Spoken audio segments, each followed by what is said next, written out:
Y le dijeron: ¿oyes lo que estos dicen? Y Jesús les dijo: sí, ¿nunca leísteis de la boca de los niños y de los que maman perfeccionaste la alabanza? Vamos a orar. Señor, gracias por este día, gracias por tu palabra. Rogamos, Señor, que tú nos hables a través de ella y que entendamos y queramos obedecerte, Señor. En nombre de tu Hijo Jesús, amén. Pueden tomar sus lugares, hermanos. Esto fue Mateo 21, 16, en el mismo contexto de lo que vamos a estudiar hoy.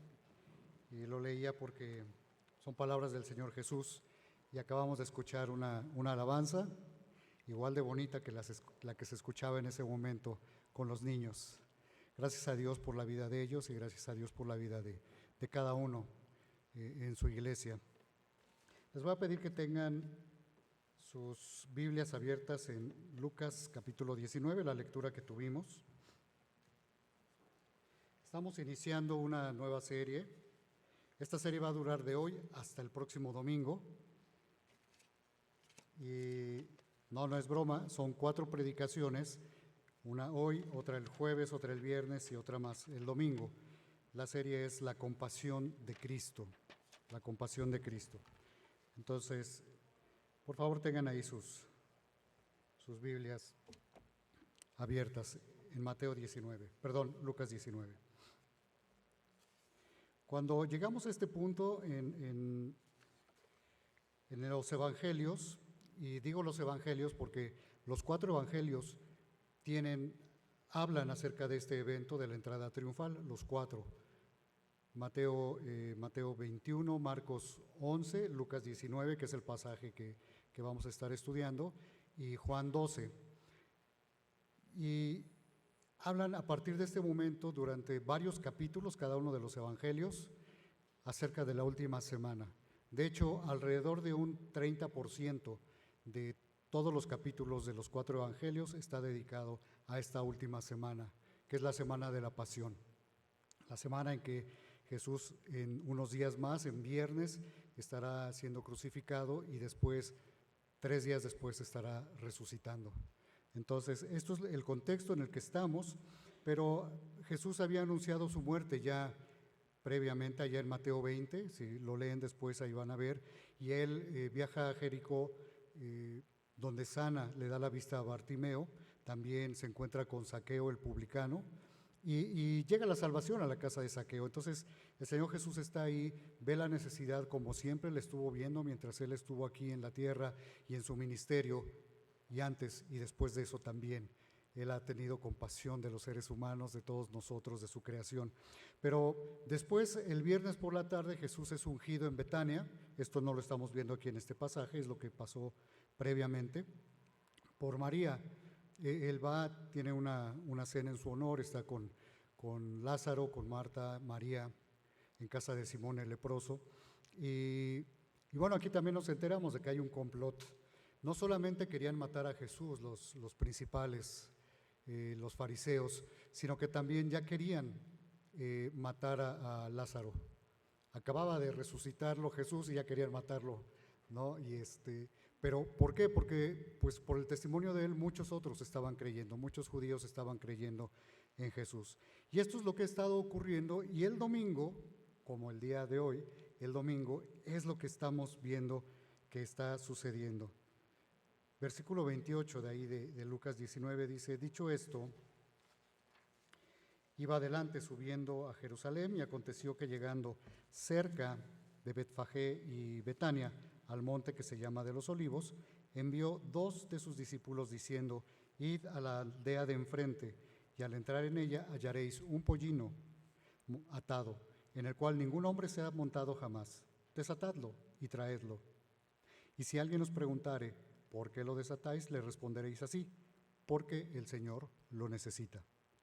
Fueron los que habían sido enviados y hallaron como les dijo. Y bueno, Jesús envía a 2 de sus discípulos. Ellos vienen pues de la región de Perea, pasan el Jordán y llegan a Jericó. Y de Jericó hasta Jerusalén, para que se den una idea, son 25 kilómetros. Como eso para muchos de nosotros que no somos muy buenos con las distancias no tiene mucho sentido, déjenme decirles que es como si se fueran caminando de aquí a Villa Olímpica, es decir, a Perisur, a Ciudad Universitaria, para mayor referencia. Es caminar de aquí a allá. Entonces uno diría, no es tan lejos, bueno, no, porque estamos acostumbrados a ir en el Metrobús y llegar en 15 minutos, pero caminando, bueno, es una buena distancia. Y Betania, que era donde Jesús hacía base en casa de Lázaro, a Jerusalén había una distancia de 3 kilómetros, más o menos como si nos fuéramos caminando, más o menos, a el metro La Raza, más o menos, un poquito más lejos, pero para darnos una idea. Entonces, era un lugar relativamente cercano, realmente, y para ellos que estaban acostumbrados a viajar caminando, pues seguramente no era una distancia realmente pesada. Tal vez para nosotros ahora sí, ¿verdad? Y más con este calor, a lo mejor diríamos, no, me espero, tomo taxi o a ver qué hago, pero bueno, ellos lo que tenían eran burritos, asnos, y en este caso un pollino para trasladarse, para viajar.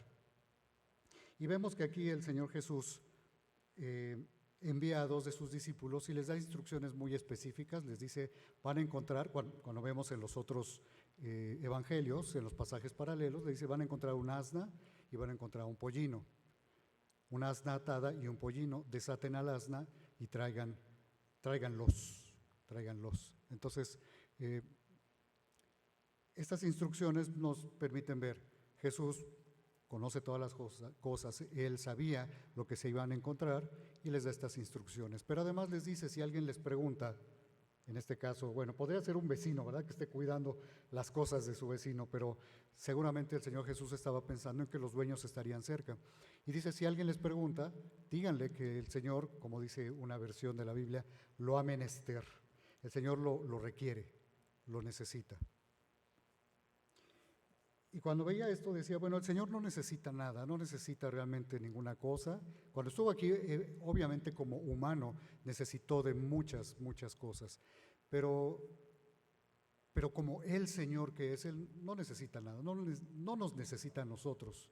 Y más adelante vamos a ver cómo cuando le reclaman dice, bueno, pues si se callan estos que están alabando a Dios y están proclamando que yo soy el Rey, pues las piedras hablarían. Toda la naturaleza hablaría, los cielos cuentan ya la gloria de Dios y la expansión anuncia la obra de sus manos. Entonces sabemos que Dios no necesita nada, pero Él en su misericordia nos ha dado el privilegio de nosotros poder servirle y nos requiere cosas.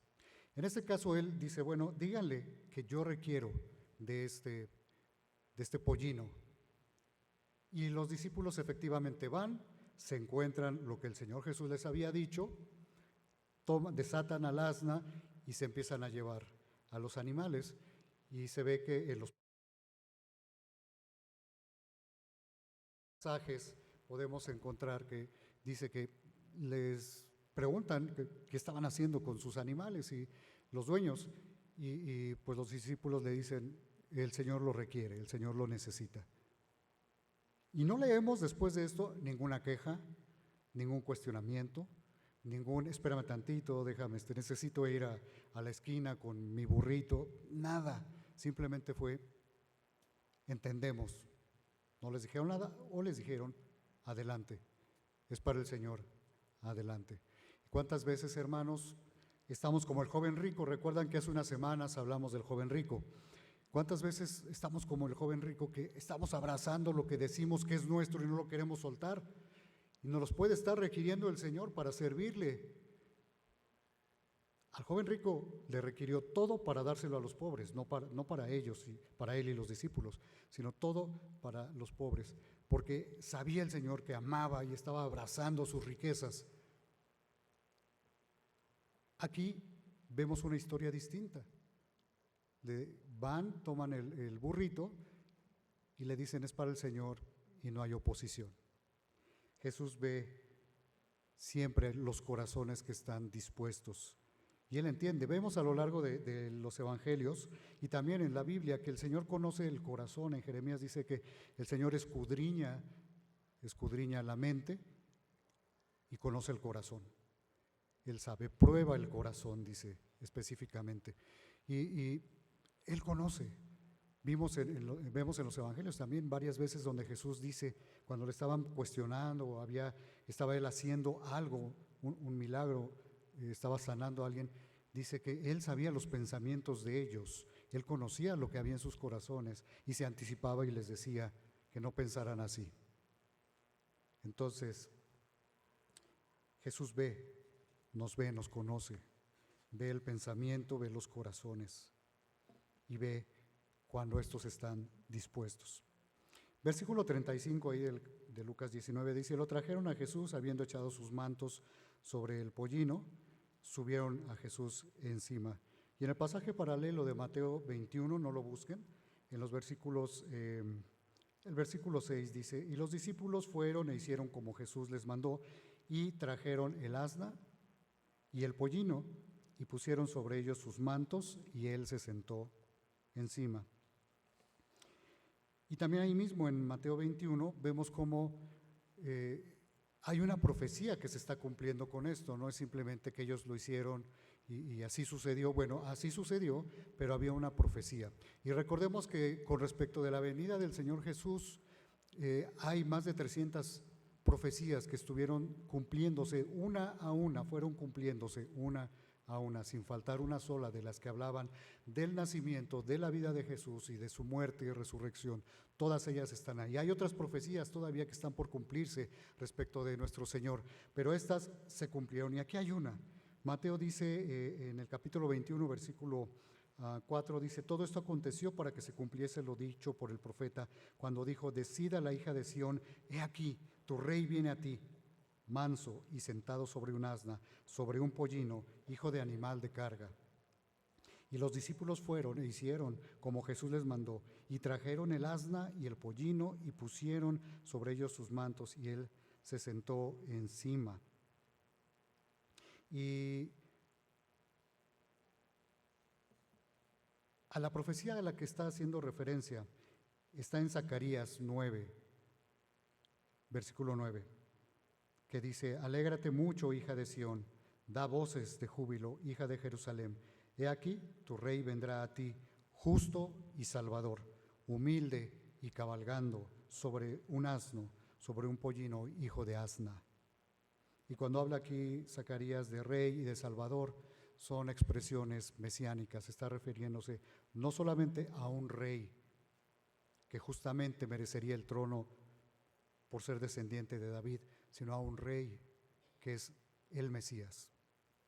Y esto es lo que ve Mateo y lo ve también Juan, pero lo vemos en los pasajes paralelos y vemos que está verdaderamente ocurriendo. Y los discípulos están siendo testigos de esto. Ellos están viviendo, es más, están participando de esto, porque ellos son los que ponen sus mantos. Y al poner los mantos sobre el animal para que cabalgara, eso era una expresión de reconocimiento a un rey. Y eso, un ejemplo lo vemos en Segundo de Reyes 9, cuando Jehú es coronado, Jehú ya es rey, entonces dice que se apresuraron a poner sus mantos para que él se sentara sobre ellos. Entonces era una costumbre y era una forma de este reconocimiento a un rey. Y los discípulos, esto es precisamente lo que hacen, ponen sus mantos encima del pollino.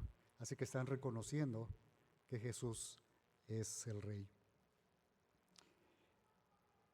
Pero es un rey que está entrando en un pollino, en un burrito. No está entrando en un corcel hacia la ciudad, como si fuera a la guerra, sino que está entrando como en tiempo de paz, un rey de paz. Y nos hace recordar la profecía ya de Isaías 9:6, donde dice que su nombre va a ser admirable consejero, Dios fuerte, Padre eterno, príncipe de paz. Y es esta paz que Él va a traer. No es una paz que no tenga un costo, ni una paz que traiga así solo por llegar, porque Él viene a traer la paz entre Dios y el hombre. Y toda la multitud que estaba aquí, lo vamos a seguir viendo y en la semana lo vamos a ver, cómo vienen los eventos dándose y cómo le dan la espalda a Jesús, porque ellos estaban esperando a un rey que entrara en un corcel. Les decía en la mañana a los hermanos, yo recordaba que cuando era niño jugaba con una escoba y la parte de la escoba realmente era la cabeza de mi caballo, ¿no? Yo me lo imaginaba, era un caballo. Y pensaba en esa figura porque tenía este recuerdo, porque como que los habitantes de Jerusalén, el pueblo de Israel en ese momento, veía a su rey entrar en un pollino como símbolo de paz, como un rey que viene en paz, pero para ellos era un rey que venía a romper las ataduras de la opresión romana y entrar directo al palacio, seguramente se imaginaban, para entonces iniciar un movimiento que los libertara de la opresión romana. Pero no era ese rey. En un sentido sí, pero no era ese rey que venía de esa manera, sino el rey que venía a traer paz entre Dios y la humanidad. Ese rey que, estando en condición de hombre, se humilló a sí mismo, haciéndose obediente hasta la muerte y muerte de cruz. Y dice en Colosenses que Dios, Colosenses 1, que Dios quería reconciliar consigo mismo todas las cosas, y en su voluntad fue a través de la cruz, de la muerte de su Hijo. Este era el costo y esto era la forma en que iba a traer paz este rey. No armando un ejército, no tomando el palacio por la fuerza, porque además de todo Jesús cuando entró, no entró al palacio, llegó al templo. Jesús ve en este pueblo corazones deseosos de un rey, pero de un rey político, no de este rey de paz. Y algo que vemos con este cumplimiento de la profecía y de todas las profecías que vamos viendo, que se van cumpliendo en esta semana, y lo vamos a seguir viendo en las predicaciones del jueves, del viernes, del domingo. Algo que vemos es que el Señor cumple su palabra y su palabra siempre se cumple. No hay vuelta de hoja. El Señor siempre cumple su palabra y su palabra siempre se cumple. Así que nosotros, hermanos, que a veces somos incrédulos, que a veces dudamos, que a veces no creemos en las promesas del Señor, que a veces no le creemos a Dios, tenemos que arrepentirnos y decirle: Señor, perdón, creo en tu palabra, creo en ti, porque siempre se cumple su palabra. Y el Señor va viendo a esta multitud de estos corazones deseosos de un rey de la forma equivocada, y lo que vamos viendo y lo que vamos a terminar viendo en unos versículos más adelante es que Él va sintiendo esta compasión que siempre ha sentido por la humanidad, que ha sentido por su pueblo, sintió por su pueblo cuando estuvo aquí caminando sobre la tierra, porque vemos algunos pasajes que lo dicen, y Él siente esta compasión. Les voy a leer algunos pasajes que tenemos como referencia. Mateo 9, 35 al 36 dice que recorría Jesús todas las ciudades y aldeas, enseñando en las sinagogas de ellos y predicando el evangelio del reino y sanando toda enfermedad y toda dolencia en el pueblo. Y al ver las multitudes, tuvo compasión de ellas, porque estaban desamparadas y dispersas como ovejas que no tienen pastor. Él sintió compasión por todas las multitudes en ese momento, pero también ahora lo está sintiendo, porque Él ve los corazones, ve los pensamientos, ve las intenciones. Él nos conoce, lo hacía entonces, lo hace ahora.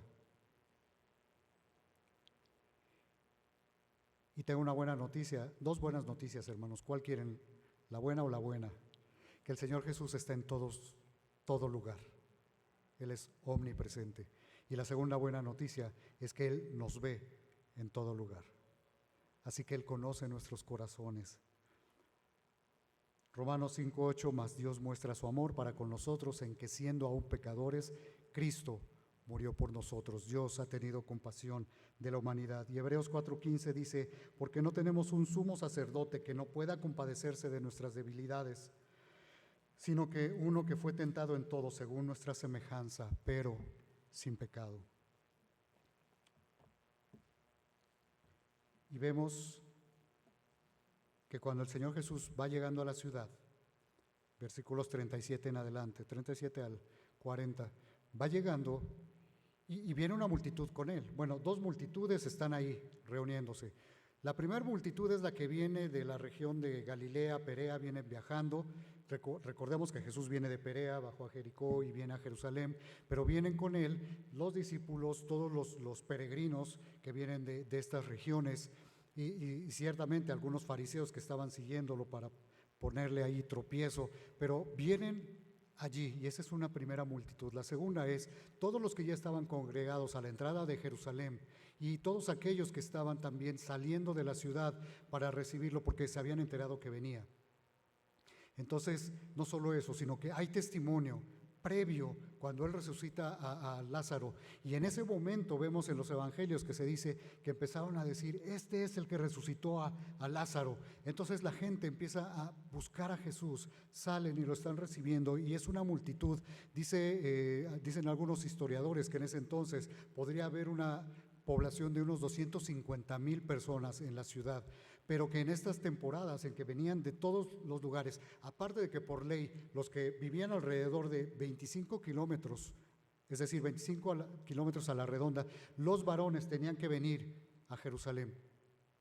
Pero además todos los que venían voluntariamente desde muy lejos a Jerusalén para la Pascua, se podían sumar quizá alrededor de unos 3 millones de personas. Seguramente no había 3 millones en ese punto, en ese momento, era una semana antes prácticamente, empezando esta semana, pero había mucha gente ahí. Y estos empezaron a gritar. Dice que tomaron ramas de palmera como señal de victoria, eso se utilizaba en ese entonces, y ellos empiezan a decir, Hosana, bendito el que viene en el nombre del Señor, el Rey de Israel. Eso lo vemos en el versículo de Juan 12, pasaje paralelo. Y aquí en Lucas lo que leemos es que ellos gritan, bendito el Rey que viene en el nombre del Señor, paz en el cielo y gloria en las alturas. Y efectivamente habría paz entre Dios y los hombres por la muerte de Jesús en la cruz. Pero solo se aplicaría a aquellos que pusieran su fe en Cristo como único y suficiente Salvador, que entendieran que sus pecados, que su desobediencia a la ley de Dios, que su rebelión, su rebeldía contra Dios los tenía condenados, como los tiene hoy a todos los seres humanos que no han creído, que están en pecado, viviendo en pecado, practicando el pecado. Pero la Biblia dice que si ponemos nuestra fe, nuestra confianza en quién es Jesús y lo que hizo allá en la cruz del Calvario, entonces Él nos perdona, nos limpia los pecados, nos da vida eterna, nos salva.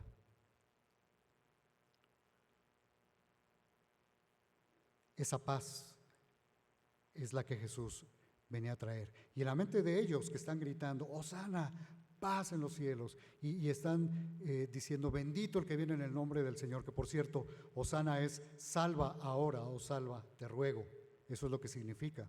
La palabra Hosana no existe en español, realmente es una transliteración, así más o menos suenan la palabra en hebreo, y entonces así la tenemos en español, Hosana, pero significa eso, salva ahora. Y estos que están gritando, el pueblo que está gritando esta expresión, lo hace conociendo las Escrituras, porque ellos recitaban, cantaban el Salmo 113 al Salmo 118 en esta temporada. El gran Jalel se le llama a estos 5 capítulos de los Salmos. Y sabían lo que decía y era lo que estaban diciendo. Así que Jesús también puede ver a este pueblo que aparentemente conoce las Escrituras y que las vive, pero que realmente no está viviendo las Escrituras. Ellos están esperando otro Mesías y ya Jesús ha estado predicando y enseñando y Él les ha dicho que no han creído a las Escrituras y que no viven al nivel que Dios exige, como tú y yo no lo podemos hacer tampoco.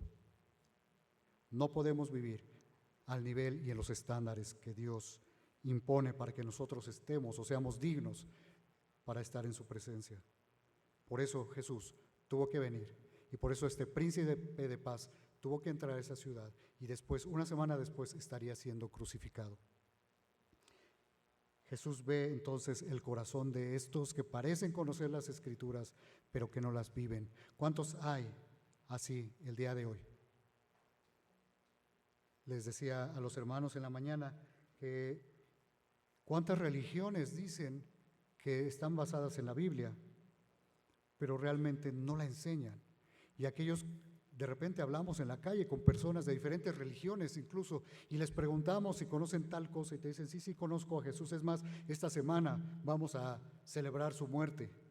Y parece que lo conocen, pero 3 minutos después, si te sigues hablando con ellos, te quedas hablando con ellos, te das cuenta que no tienen ni idea. Saben que es un personaje de la historia que murió en una cruz, pero no saben lo que esa muerte realmente significa.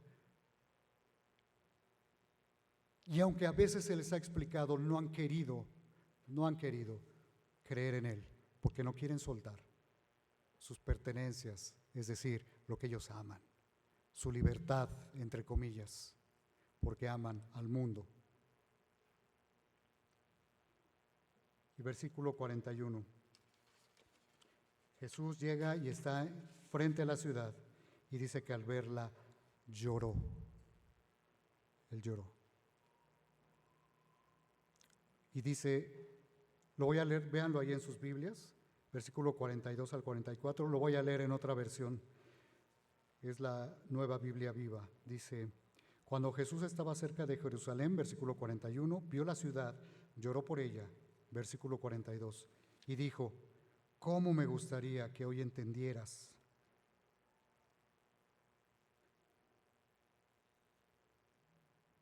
Lo que puede traerte paz, pero ahora eso no lo puedes ver. Llegarán sobre ti días en que tus enemigos harán un muro y te rodearán y te atacarán por todos lados, te derribarán, no dejarán ni una piedra sobre otra y matarán a tus hijos. Todo esto ocurrirá porque no reconociste el tiempo en que Dios vino a salvarte. Sí, Jesús estaba viendo al futuro.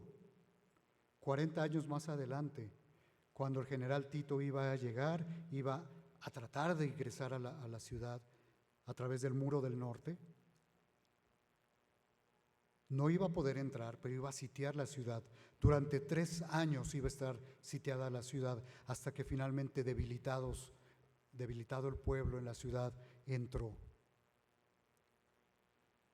Y dice Josefo, el historiador judío, que alrededor de 1.100.000 personas murieron en todo este tiempo, la mayoría judíos, y que 97.000 fueron tomados como esclavos. Y no solo eso, sino que al entrar a la ciudad quemaron el templo y no quedó nada, quemaron el templo.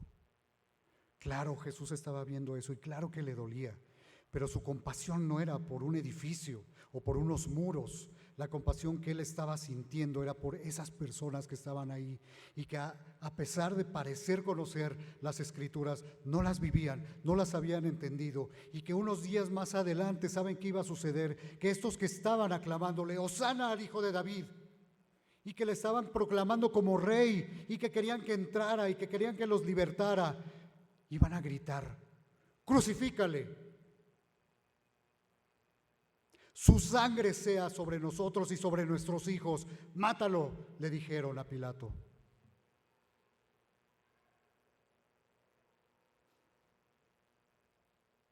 Qué dolor debió haber sentido Jesús. Su pueblo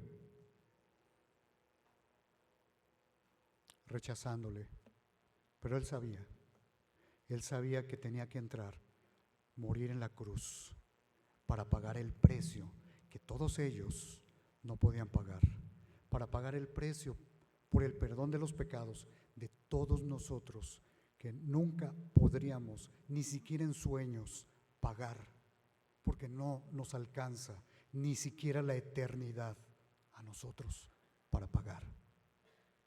Él iba a morir en la cruz, iba a ser torturado, iba a caminar hacia el Gólgota, iba a ser colgado en esa cruz, clavado en la cruz, e iba a morir por ti, por ti, por ti, por cada uno de nosotros, por estos que estaban aquí.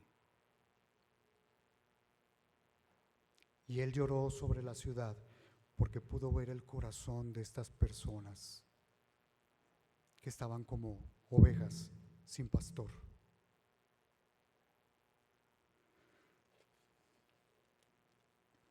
Si Jesús viniera hoy y estuviera acá afuera de la ciudad, en alguno de los cerros aledaños, y volteara a vernos como ciudad, ¿qué vería?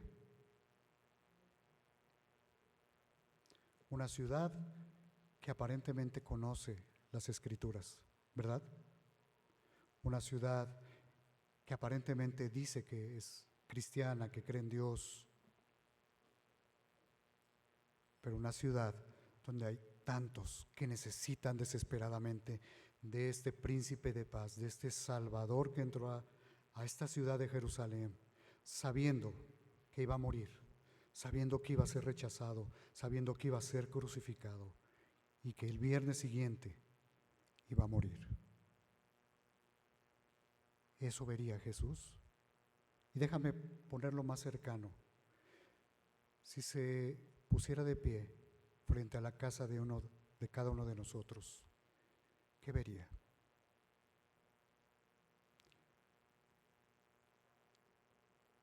Jesús, su compasión, ve al perdido, lo ama y quiere salvarlo. Pero ¿qué vería en tu casa y en la mía? ¿Qué vería en tu edificio, en tu colonia? ¿Y con qué ojos nosotros estamos viendo también a la Ciudad de México, a nuestro país, a nuestra colonia, nuestros hogares? Porque tristemente, en los años pasados he tenido la oportunidad de platicar con algunas personas que creen que cuando sus hijos sean mayores y puedan tomar decisiones solitos, están hablando de jóvenes de 20 años, entonces quizás sea el momento de ellos hablarles de Cristo. No es así. Desde niños tenemos que presentar el mensaje y tenemos que hablar de Cristo. Recientemente, ayer tuvimos un taller de evangelismo y decíamos, tenemos que hablar de Cristo. Somos deudores, como dice Pablo. Cristo nos salvó. Y yo quiero invitarte, hermano, que realmente creamos lo que Dios nos habla en su palabra, que no seamos estos que conocen las Escrituras y que no las viven, que llevemos el mensaje a otros. Y quiero invitarte también a que estés orando por aquellos por los que Cristo ha tenido compasión, que por eso vino a morir por ellos, pero que no han querido poner su fe en Cristo o que no se les ha predicado el evangelio bíblico, claro, completo. Y sabes que tú y yo se supone que conocemos ese evangelio. Si tú eres cristiano, si tú eres salvo, si tú has sido rescatado, tú entendiste un día el mensaje de salvación, ¿sabes qué necesitas para hablar con otros acerca de Cristo? Tu vida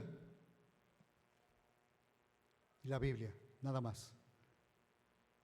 Qué bueno que te vengas a capacitar, pero tú puedes empezar ya a hablar de Cristo. Y si tú hoy estás aquí y no has puesto tu fe en Cristo, no habías entendido que eres pecador y que necesitas a un Salvador, que vas condenado por la eternidad, estás condenado y que vas directo al infierno si tú mueres sin Cristo, sin haber puesto tu fe en Él, sin haberle pedido perdón por tus pecados y sin que Él te haya rescatado.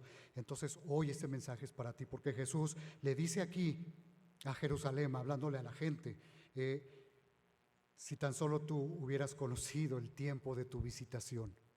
Y este tiempo de visitación es este tiempo en que llega el mensaje de misericordia o de juicio. Había un mensaje de misericordia en ese momento. Hoy hay un mensaje de misericordia para ti. Cristo te ama, Dios te ama, pero estás como enemigo de Él por tu pecado. Necesitas de un Salvador. Déjame decirte esto: Dios quiere que todos los hombres sean salvos y vengan al conocimiento de la verdad, porque hay un solo Dios y un solo mediador entre Dios y los hombres, Jesucristo, hombre, el cual se dio a sí mismo para rescate por todos. Porque Jesús vino a buscar y a salvar lo que se había perdido. Y no haya nadie más a quien recurrir, ni tus obras, ni ningún mérito que puedas tener, sino solo Cristo. La Biblia dice, si tú crees, Él te da vida, si tú crees en Jesús. Vamos a orar. Señor, gracias por la vida que nos das en este momento, porque si estamos aquí, Señor, es porque tú has querido que escuchemos este mensaje. Aquellos que hemos puesto nuestra fe ya en el pasado, en Cristo, que tú nos has rescatado y hemos nacido de nuevo, Señor, permítenos vivir a la luz de la eternidad, sabiendo que todo lo que viene, Señor, es maravilloso, pero que hay muchos que todavía no conocen de Cristo y que te necesitan, que necesitan de Él, que necesitan ser salvos. Y que si el Señor Jesús un día lloró sobre Israel, lloró sobre la ciudad, lloró por aquellos que le iban a rechazar, Señor, que esa misma compasión Él ha tenido para con todos y por eso murió por todos, pero necesitan poner su fe en Él. Y Padre, que lo entiendan aquellos que han venido y que no lo habían entendido antes. Y si hoy estás aquí sentado, si hoy tú no has puesto tu fe en Cristo nunca, yo te invito a que lo hagas en este momento, que le digas, yo reconozco que soy pecador, yo reconozco que necesito de un Salvador, que no tengo otra opción y entiendo que Jesús vino a sufrir una muerte, a morir para pagar el precio que yo no podía pagar y quiero pedir perdón y entiendo que lo necesito y quiero que me salves. Sálvame ahora, perdóname y dame vida eterna. Quiero vivir para Cristo. ¿Hay alguien que no lo haya hecho antes y que en este momento quisiera hacerlo? Te voy a pedir que si ese es el momento que estás viviendo, levantes tu mano ahí en tu lugar. Todos tienen sus ojos cerrados, pero levanta tu mano. Quiero orar contigo, quiero orar por ti.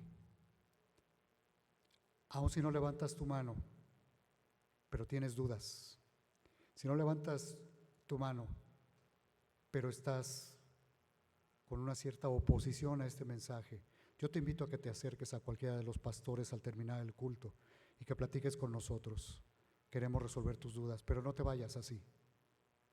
Señor, bendecimos tu nombre porque en tu amor, tu misericordia, tu compasión, enviaste a tu Hijo y hoy podemos decir que le alabamos por la salvación tan grande que nos ha traído por su muerte en la cruz. En Cristo Jesús. Amén. Que Dios les bendiga, hermanos.